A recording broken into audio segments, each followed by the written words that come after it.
New polls out today about the general election. Disaster time. Buckle up, everybody. This thing is not just a wild ride.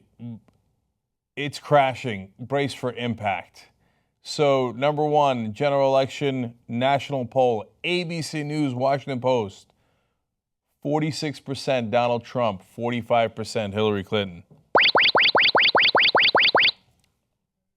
He's got a 1-point lead. Let me show you the graph of the poll numbers being charted through time in this same ABC News Washington Post poll. And you see here that Hillary Clinton had a lead for most of the time, really widened after the conventions where Donald Trump caused a lot of damage to himself. Narrows. Boom, he overtakes her at the end. There's only a week before the election. So that graph is not lying to you. Don't listen to the media who tells you that it's going to be a landslide and she can't lose. There it is. Those are the real numbers. ABC News, Washington Post. They'll ignore their own polls. You think, okay, that's bad.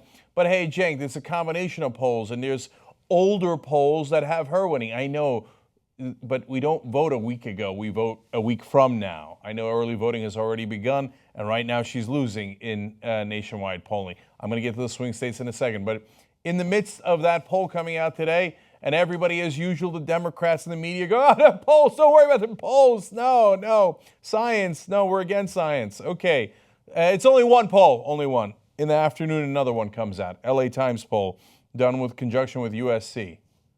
Even worse. Donald Trump winning 46.9% to 43.3%. That's a 3.6% lead.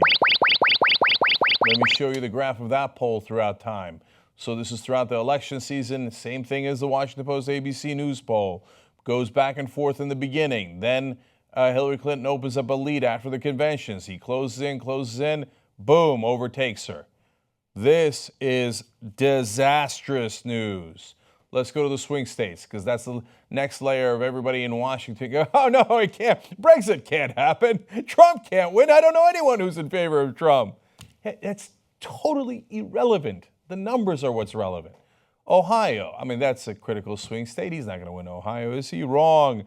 Last three polls here. New York Times Siena poll, 48-43, Donald Trump up by 5. Here's Emerson, tied, 45-45 in Ohio. Here's the next one. The Trafalgar Group, 49-44, 5-point lead for Donald Trump. In a combination polls in Ohio, he is up several points. I would call that a comfortable lead. I would be very surprised at this juncture if he lost Ohio. Well, how about Florida? I mean, you know how important Ohio and Florida are. Let's go to Florida. Latest two polls.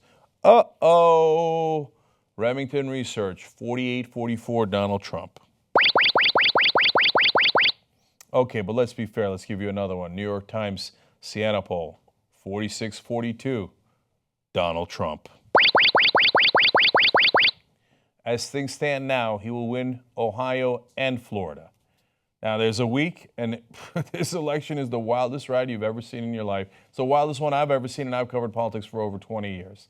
So God knows what other crazy, insane revelations can happen in the next week. But right now, as things stand, it does not look good for Florida and Ohio. Now, don't totally panic, although Wall Street is. Here, let me give you Wall Street's panic before I tell you why you shouldn't get on top of a roof right now. So Wall Street extended losses in the afternoon trading on Tuesday with the S&P 500 near a 4-month low. So now I tell you that there's a number of factors. There's the Fed interest rates, there's construction projects that go into it. But yes, there is a panic that Trump might actually win.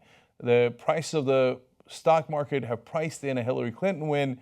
When they see that Trump might win, they start to go down. Why? He said things like, we might not pay back our debts as a country, which would be devastating to the world economy, let alone the trade wars he'd start, let alone 18 other things he would destabilize. So Wall Street now going, oh my God. And what they're beginning to do is brace for impact.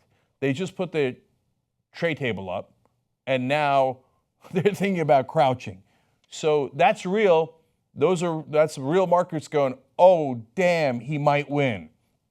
Now, I predicted 3 weeks before the election, so obviously 2 weeks ago today, my official prediction.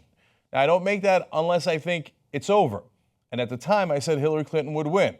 And I said it would be razor thin. She'd only get 272 electoral votes. It doesn't get any closer than that. It's about 3 more than she needs. That's it. Everybody else is predicting landslide. I didn't. Why?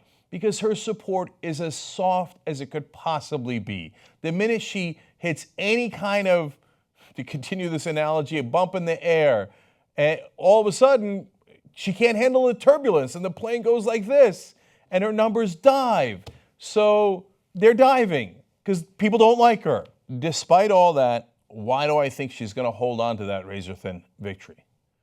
Still, if she wins Colorado, Virginia, and Pennsylvania, she could afford to lose Florida and Ohio. Now, she's still got to hold New Hampshire, Maine, New Mexico, but she's holding all those, Wisconsin, Michigan, she's holding all those places.